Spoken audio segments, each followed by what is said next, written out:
Bonjour à tous.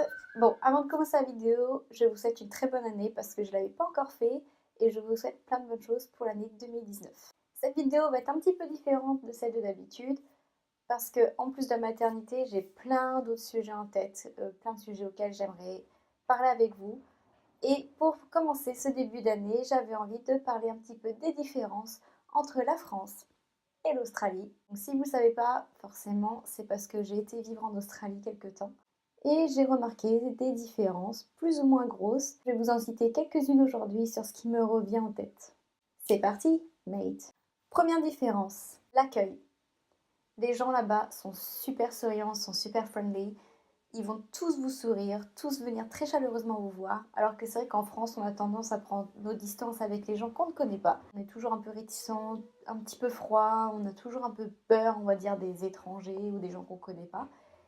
Là-bas, c'est l'inverse. Les gens adorent rencontrer d'autres personnes, ils adorent s'intéresser à vous. Par exemple, vous rentrez dans un magasin.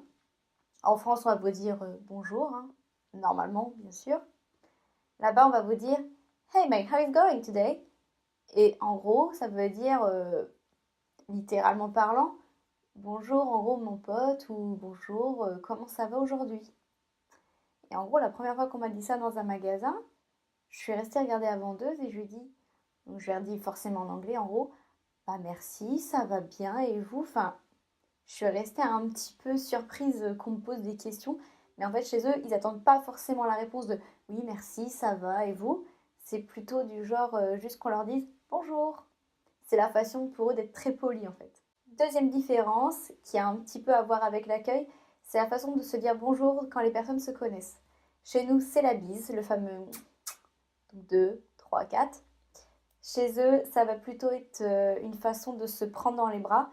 On peut entendre un espèce de mouah comme ça, mais il n'y aura pas de contact réel avec la joue ou juste une fois, mais il n'y a pas de bise. C'est vraiment plutôt bien que je t'enlace. Donc c'est vrai que cette façon-là de dire bonjour est totalement différente. En gros, moi quand je suis arrivée à l'aéroport, donc j'ai fait fille au père, la famille chez qui je suis arrivée, direct j'ai voulu faire la bise et ils m'ont pris dans les bras et on s'est regardé un petit peu genre on fait quoi?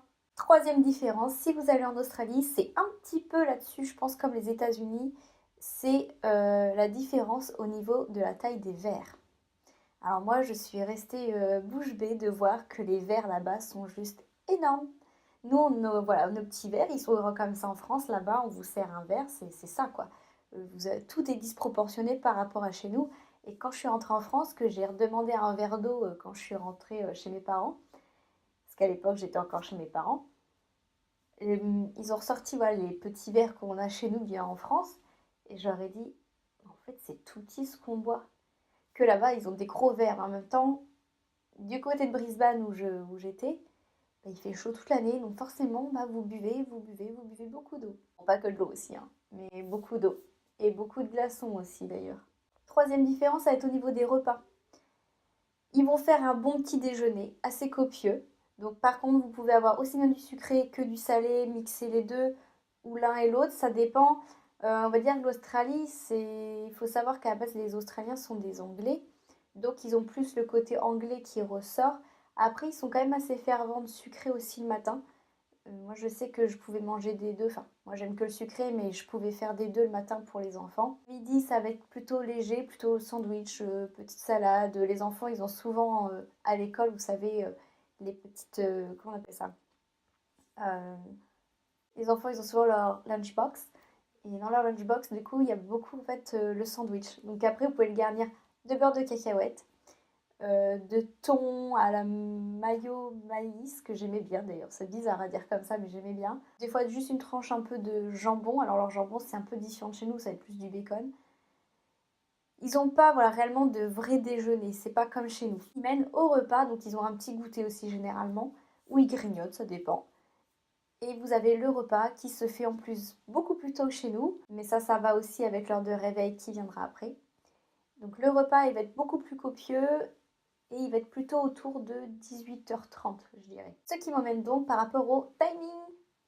Les heures de repas, les heures de réveil, je pense que ça dépend déjà des familles, des personnes, comment ils vivent là-bas. Mais il faut savoir que les Australiens se lèvent tôt et se couchent tôt. globalement parlant, surtout quand vous avez une famille. Le soleil se lève très tôt là-bas et il se couche très tôt le soir. Et généralement, moi, je me levais là-bas vers 6h, 6h30. Moi, j'entendais des cyclistes à 5h du matin. Et généralement, voilà, autour de 20h, 21h, ils sont tous au lit, quoi. Donc, vous mangez vers 18h30 et après, dodo, quoi. C'est vrai qu'en France, on a tendance plutôt à manger aux alentours de 20h. On se regarde limite pour ceux qui veulent les infos ou un film, une série. Et généralement, en France, on se couche pas avant 22h30, 23h, je pense. Chez eux, c'est pas probable, quoi. C'est très peu probable, sauf si on sort, bien sûr, le soir. Mais c'est des heures qui restent très tardives pour eux. Autre différence du coup, par rapport au réveil, par rapport au timing, chez nous on se réveille bon, avec des bruits de l'extérieur, le réveil, les oiseaux. Et ben là-bas c'est pas les oiseaux qui m'ont réveillé, les perroquets. Vous n'avez pas de moineaux, vous avez des perroquets. Les perroquets sont en gros vos petits moineaux du matin. Alors c'est très sympa et en même temps c'est très chiant. Des cris de perroquets à 5h du mat. Ça fait bizarre. Quand vous êtes en contexte vacances, c'est sympa. Mais au bout d'un moment, quand vous savez qu'après ça va être tous les jours, vous faites finalement les petits moineaux, pas piquer d'hanneton. Autre différence que j'ai remarqué, la façon de fêter toutes les fêtes, que ce soit les fêtes de Noël, toutes ces choses-là, Halloween, ils aiment beaucoup les fêtes. C'est un peu le côté américain, je pense, là qui ressort pour le coup, je sais pas trop. Je trouve qu'ils fêtent beaucoup Halloween. Ils adorent mettre plein de décorations. Alors c'est vrai que chez nous en France, on n'est pas très fête d'Halloween. On en fait, mais on peut pas dire qu'on est les champions là-dessus. Et c'est pareil, les fêtes de Noël, ils sont beaucoup plus dans la décoration que nous et dans le côté fête. Alors après, forcément, moi j'étais en famille, donc je ne sais pas si toutes les familles font pareil. Le 24, c'était plutôt cool et ils fêtent plutôt le 25 midi. Après, en France, il y a des deux. Moi, je sais qu'en France, on fait quand même beaucoup le réveillon aussi. Chez eux, le réveillon est moins important que le jour J. La famille où j'étais, en tout cas, le 25 se résume être à 6-7 heures du matin en train de faire la queue devant la grande poissonnerie du village. Je sais plus le nom. Chawood, je sais plus. Et enfin bref, il y avait une super poissonnerie et en fait, ils commandaient un gros plateau de fruits de mer énorme. Et en gros, c'était ça, faire la queue vers 7h, ouais, 7h du matin pour récupérer ce fameux plateau et avec aussi le gros jambon de l'année. Parce que là-bas, en fait, vous n'avez pas des barquettes de jambon comme chez nous en France. Et pour eux, voilà, c'était vraiment acheter la grosse pièce à Noël. Parce que là, c'est du vrai de vrai, quoi. Après, au niveau pâtisserie, je me souviens d'avoir fait des rumbles. Après, vous pourrez taper sur internet, voir ce que c'est. Ça se met au frais. Mais c'est pareil, des pâtisseries Noël, ils font aussi des petits sablés. Et puis voilà, ils ont aussi des sapins.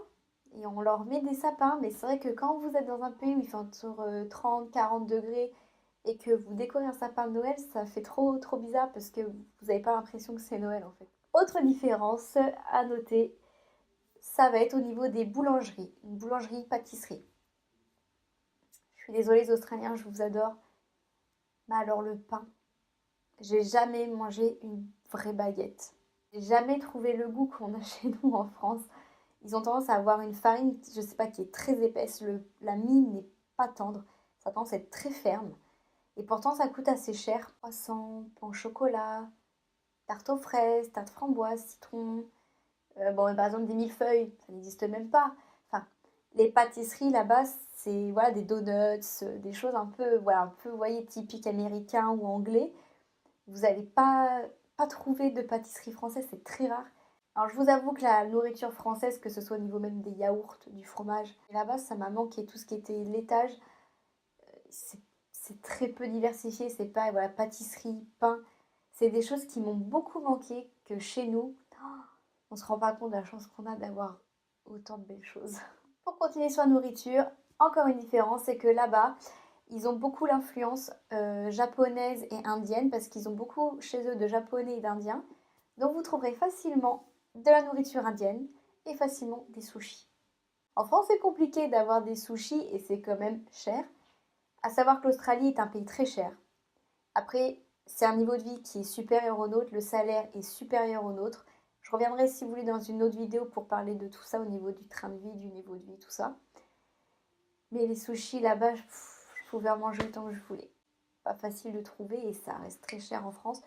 Que voilà, pour l'Australie, c'était un prix qui reste quand même très abordable. Une différence encore que j'ai trouvée, donc moi j'étais à Brisbane, la propreté de la ville. En France, je suis désolée, en France, on est crade. Je suis désolée, on est sale. Les gens s'en fichent de tout. Les Français jettent tout par terre. C'est irrespectueux déjà pour la nature, l'environnement. Il faut savoir que notre planète, elle va mal. Je pourrais peut-être revenir dans une autre vidéo aussi pour parler un peu écologie, planète. Parce qu'il y a des choses aujourd'hui qui me sidèrent au niveau de la vie d'aujourd'hui, de comment on prend soin de notre planète. C'est sûr, en Australie, il y a des choses, par exemple, les sacs plastiques. Quand vous allez en magasin, donc déjà vous n'aurez pas des gros magasins comme chez nous, c'est plus des sortes de supérettes. Le caissier, enfin le caissier qui vous met les courses dans vos sacs, donc au moins vous n'avez pas ça à faire, mais vous partez avec plein de sacs plastiques. Et par contre là-bas, voilà. Par exemple, ça c'est un truc, c'est quelque chose de très négatif. Mais voilà, à côté de ça, par contre, leur sol est super propre. Je me suis vue marcher pieds nus dans la ville de Brisbane. Je ne verrai pas marcher dans une ville à pieds nus. À Brisbane, vous jetez un mégot par terre, je ne peux plus vous dire exactement, je crois que c'est entre 200 et 300 dollars d'amende. Il n'y a rien, même, j'ai quasiment jamais vu de chewing-gum sur le sol. Le sol est super propre. Les gens sont quand même très respectueux au niveau de la nature, de l'environnement. Ils font très attention à garder voilà, tout ce qui est propre, que ce soit même les terrasses, les pelouses, tout est propre. Français, prenez-en de la graine s'il vous plaît. On va dire une petite dernière différence pour juste aujourd'hui, je pourrais vous en mettre encore plus dans une prochaine vidéo. On va parler un petit peu niveau scolarité, l'uniforme. Les enfants portent un uniforme là-bas comme à l'anglaise et c'est trop mignon. Je pense qu'au niveau des catégories sociales, ça permet aussi de ne pas avoir une grosse différence. Même si là-bas, on va dire que les niveaux de vie que vous voyez sont moins larges que chez nous. Chez nous, on va dire que vous pouvez dans la même école avoir quelqu'un qui est très pauvre et quelqu'un qui a énormément d'argent. Peut-être que je parle trop généralement, mais on va dire ça comme ça, je pense que vous voyez ce que je veux dire. Que chez eux, déjà, ils n'ont pas autant de différence niveau argent. Mais même, au moins, ça permet de toute façon de ne pas juger les uns et les autres avec ce qu'ils ont. Toi, t'as ça qu'un vêtement, t'as pas ça, t'as les marques, t'as pas de marque. Les enfants apprennent aussi à avoir quelque part une responsabilité, à avoir une éthique que chez nous, on a tendance à perdre aussi. Et dernière petite chose qui me fait penser que ça ressemble beaucoup voilà, à l'Angleterre, vous pouvez aussi être livré chez vous le matin de votre lait, de votre jus d'orange, des œufs. Et ça, c'est vraiment trop mignon. Par contre, c'est pareil, je ne sais même pas à quelle heure passait le livreur parce que on serait réveillé voilà, vers 6 heures du matin, 6h30 du matin. C'était déjà à la porte. Pour aujourd'hui, c'est fini des différences entre l'Australie et la France. J'espère que cette vidéo vous aura plu. Si ça vous intéresse, n'hésitez pas à me le dire, que je vous raconte au niveau de mon expérience de fille au père, comment je suis partie là-bas, parler un petit peu de la vie là-bas. Je pense que je referai quand même une vidéo au niveau des différences parce que ça m'éclate un peu en fait quand je repense à toutes ces choses-là. So I'm gonna leave you right now. Et je vous souhaite du coup de passer une bonne journée, une bonne soirée. Comme d'habitude, prenez soin de vous et je vous dis à bientôt. Bye mate!